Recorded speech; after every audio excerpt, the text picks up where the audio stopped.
to The Hypnotist, the show that gives you inside access to cutting-edge hypnosis with real clients facing genuine issues.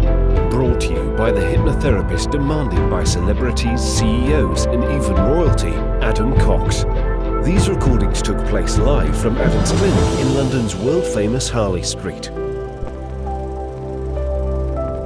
So, get yourself comfortable and enjoy today's episode of The Hypnotist.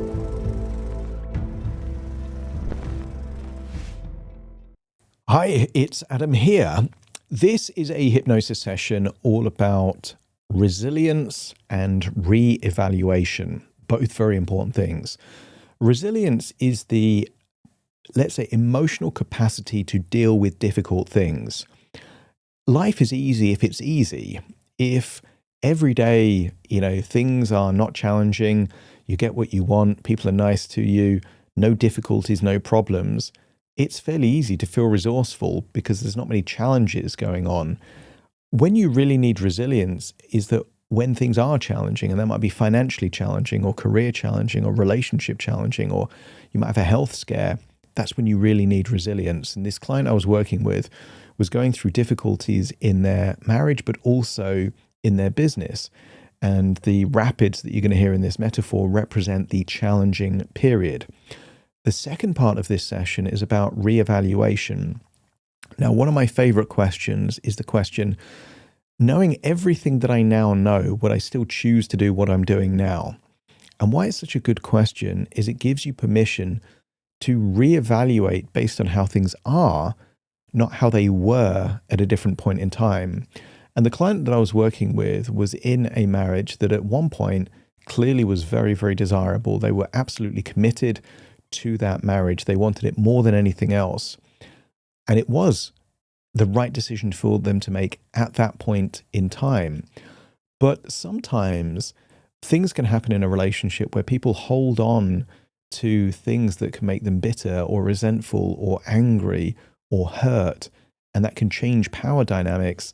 And what could be a wonderful relationship at one point in time could be a very toxic relationship at a different point in time. And this client had reevaluated variables in their business, and they were making decisions based on how the actual economy is and things like interest rates. They were making real decisions based on real variables. And what was a great decision at one point to buy property can be a horrible decision if the economy changes. But they weren't having that same thought process connected to their relationship. And what this does is it positions a difficult conversation that they needed to have, not as a daunting thing that they needed to be apologetic or sneaky about, but actually as a win-win outcome. Because either it would give them a clue that something positive was possible within their relationship, that they could restore it to its former glory, or it would give them confirmation that something had changed so much in their relationship that it wasn't a relationship that they would actually want anymore. I'm a big believer that if you're in a relationship and things are going through difficult times, that you mend it, you don't end it. But I'm an equal believer that if you can't mend it, you need to end it, because not ending it means that you're settling for something that is no longer something you would want. And that's why it doesn't make sense, because then resentment can build. There can be feelings of, disinterest or annoyance and all these kind of horrible things. For a relationship to be a truly great relationship, both parties, knowing everything that they now know, would still want that relationship. And that doesn't mean that the original things were in the relationship are still there. It might be replaced by something else that's even better. But there has to be something in the relationship in its current form that makes it desirable so that you want it. And unfortunately, there is a cultural thing where tenure is rewarded irrespective of the quality. And I've worked with people that have been in relationships for 30, 40, 50 years, and that's become a badge of honor, even though the relationship itself might be abusive or toxic and have horrible things going on. There is some pride in the length of that relationship. And I would say that can become a trap, something called the sunk cost fallacy, that because you've done something for so long, you have to stick with it. And that's why that question of knowing everything that I now know, would I still choose to make this decision, is such a powerful question. Now, the beta paradox part that you've probably seen in the title refers to this theory that sometimes something has to get worse in order for it to get better. And you'll hear a couple of metaphors and analogies actually in this. It can be a gift for something to be so much worse than it was before if it leads to a catalyst of change, in which case, and just imagine, there wasn't a betrayal in this relationship, but imagine that you're in a relationship and it's an okay relationship. You don't think it's the best relationship, but you're settling with it. And then suddenly that person lies or cheats on you and you discover that. That would be emotionally painful to begin with. But if that is the very catalyst that you need to then end that relationship and find a better relationship, the region beta paradox is that in order for things to get better, it had to get worse, but the getting worse is actually a gift. So there's a bit going on in this session, and hopefully if you resonate with any of those things, you'll get some value from it. And if you like the idea of working with me directly rather than just listening to recordings, in the show notes, in the description of this episode, you'll see various resources, free downloads, a free course, but also ways of working with me directly. So check those out if you're interested. For now, though, find a quiet, comfortable place where you won't be distracted or disturbed. Relax and enjoy the session.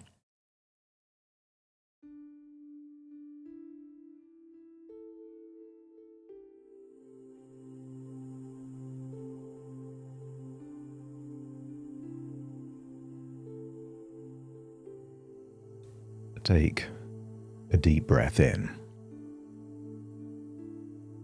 And as you breathe in a wonderful feeling of pure resourcefulness.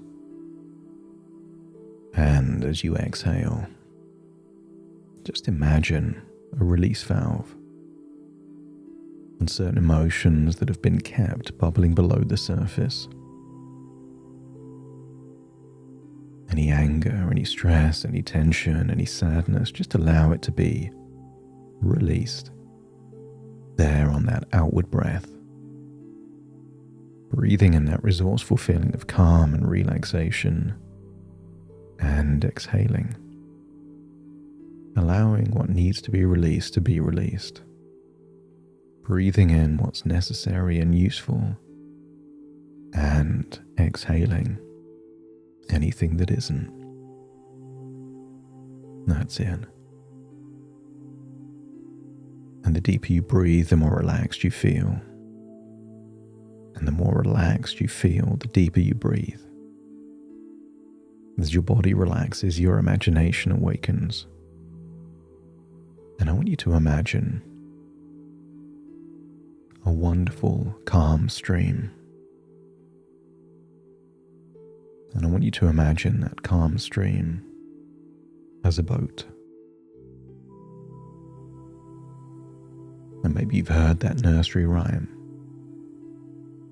about merrily rowing your boat down the stream, and just imagine you're climbing into that boat. And you are merrily, gently gliding down that stream. Imagine blue skies and sunshine.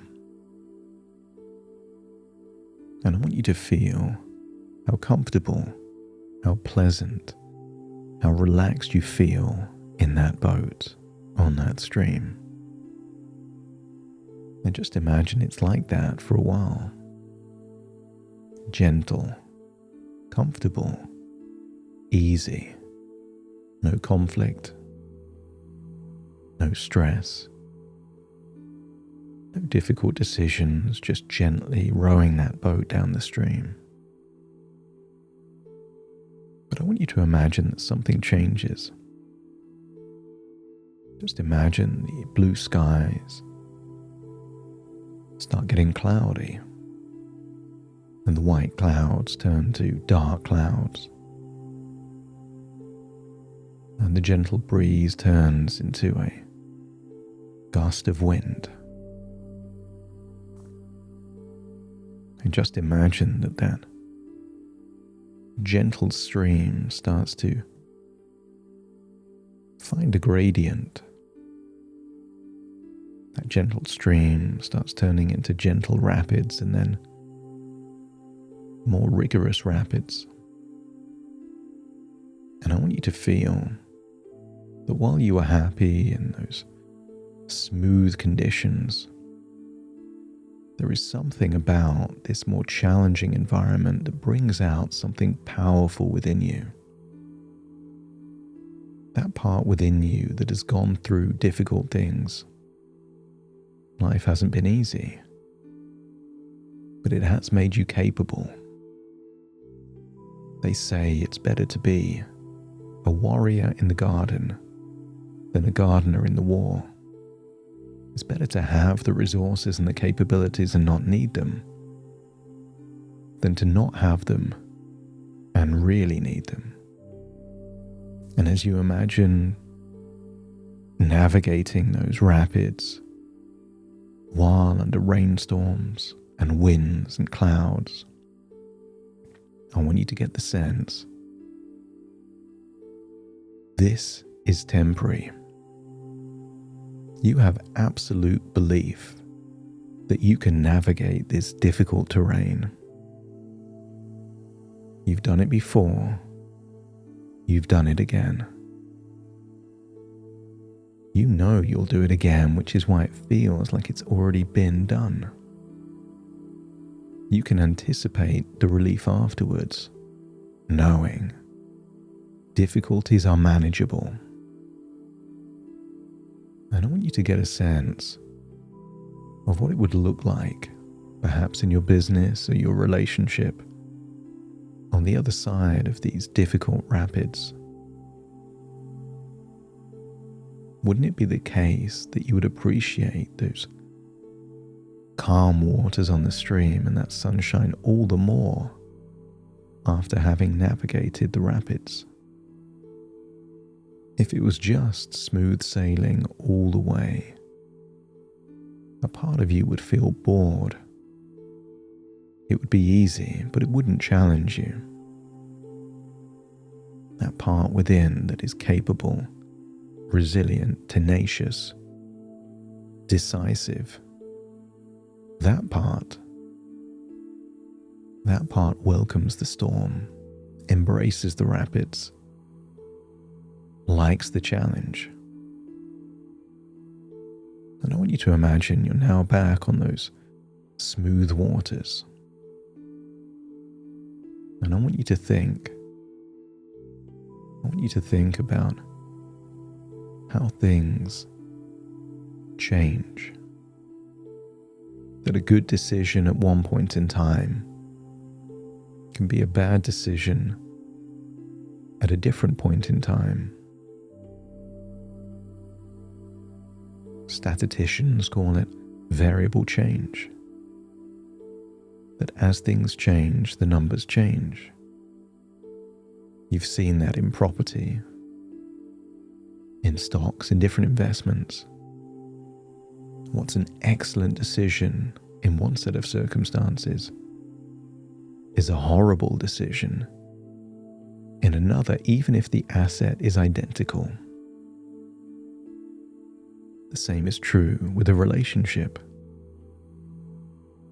The person can be the same person, but under certain conditions it can be the most desirable thing in the world.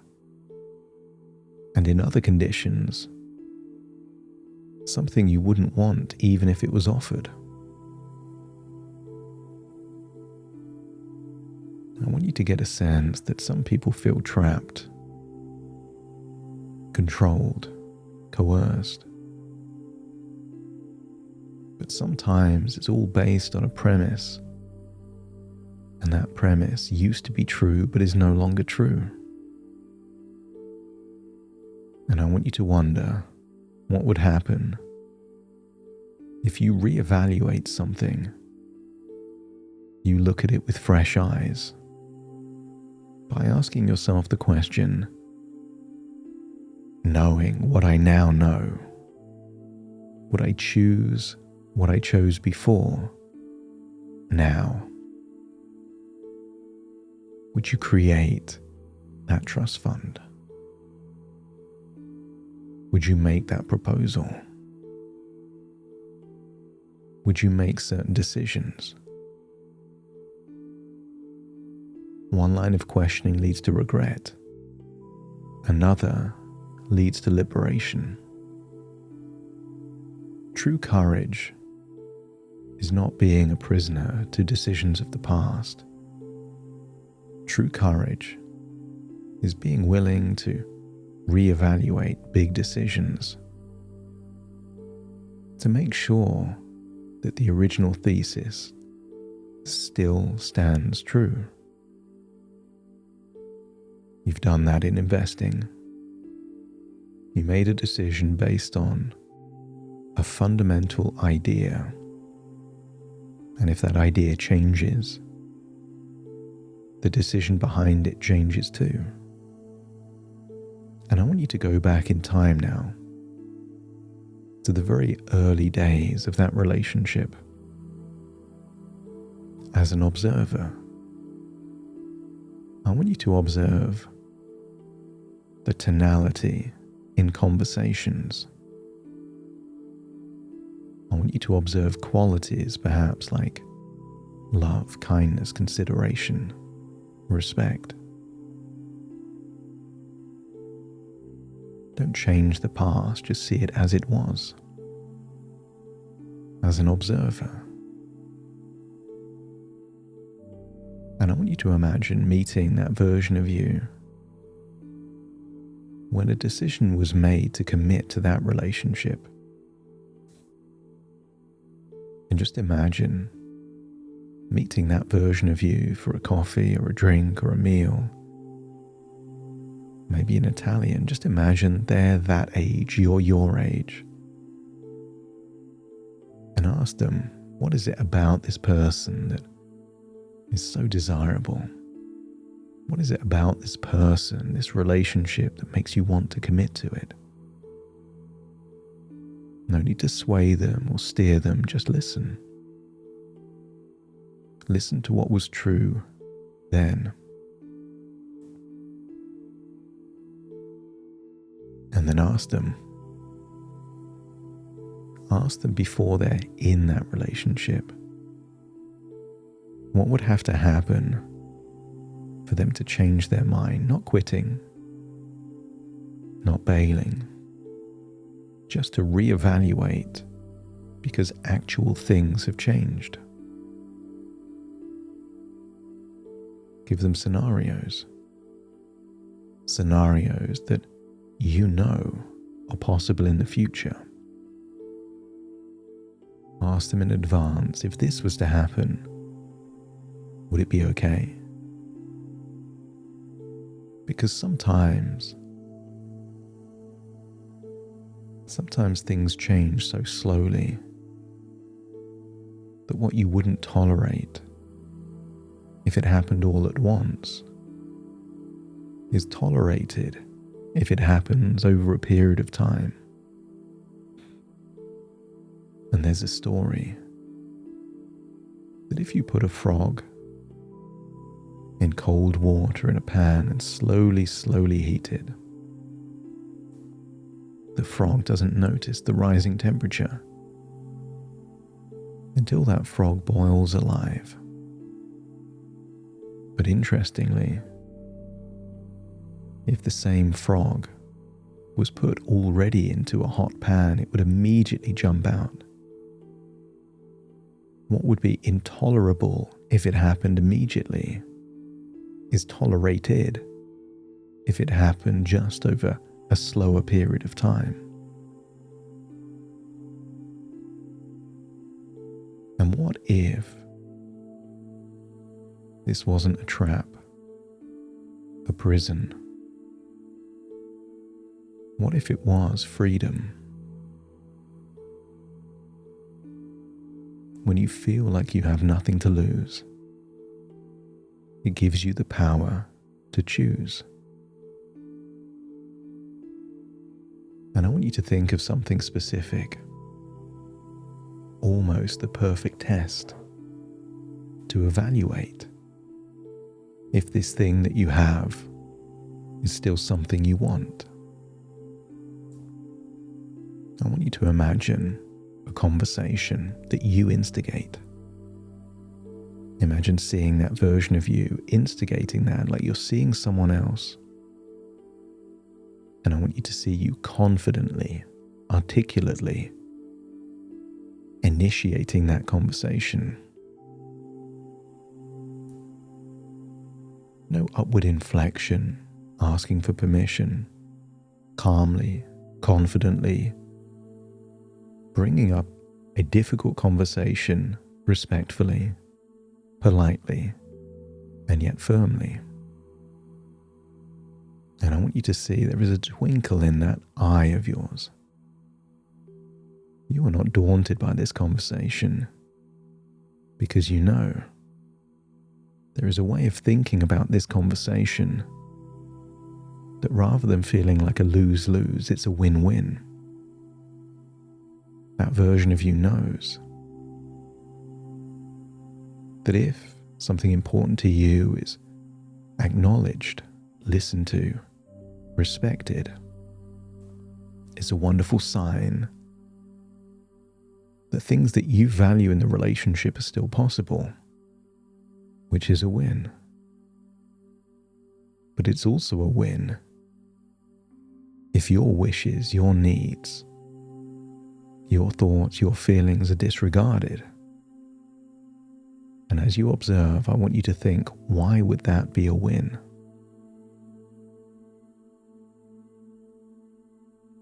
Some people have heard of something called the beta paradox. The beta paradox is a paradox because it's counterintuitive.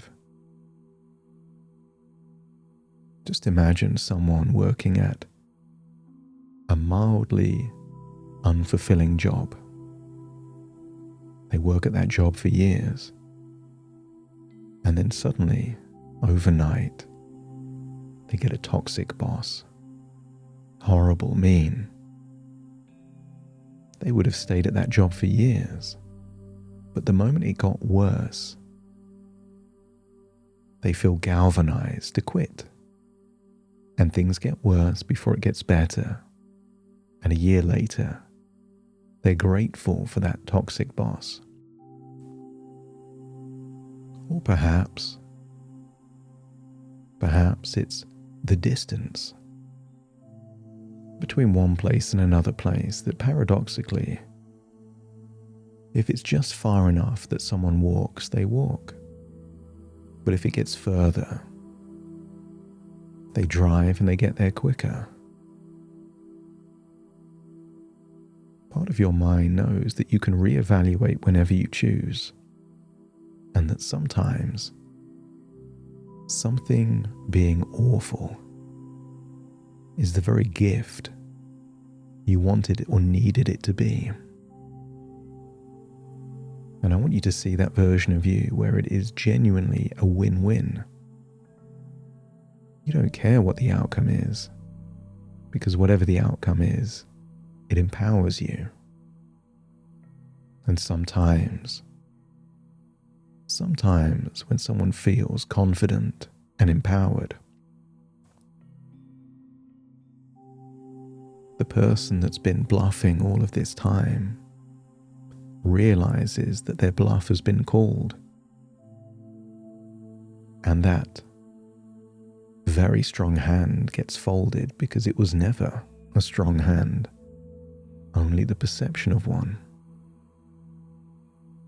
So as you breathe in and breathe out, observing that confident, empowered version of you, taking back something that was never meant to have been lost. Whatever words come to mind, they're your words. You might think in terms of respect, identity, standards. Allow your mind to suggest qualities that were in abundance in your past and have been lost. And what if this is the very opportunity not to ask for them back, but to take them back? I want you to imagine returning to that little boat on the stream, imagining what it would be like 1 year from now, in two different circumstances, both of which are good. Either that relationship is exactly as you want it to be, it has those things that have been missing, that needed to be there for you to value it, or the beta paradox was a gift. It got to a certain level where you just didn't want it anymore, and that gave you permission to find something that actually is desirable and works for you. The one thing you know you don't want is the status quo if the status quo is not desirable anymore. This is a future where you have escaped that sunk cost fallacy. You're free of it, one way or the other. The only way you lose is by secrecy, shame, or hesitancy. And as you hold that thought, it's time to return, taking a deep breath in through your nose and out through your nose. And wiggle your fingers and wiggle your toes, connecting and calibrating into the here and the now, as I now count from 1 to 10 to awaken you. Starting to count. 1, 2, 3, waking up. 4, 5, 6, more alert. 7, 8, open your eyes, open your eyes. 9, 10, wide awake, wide awake, wide awake.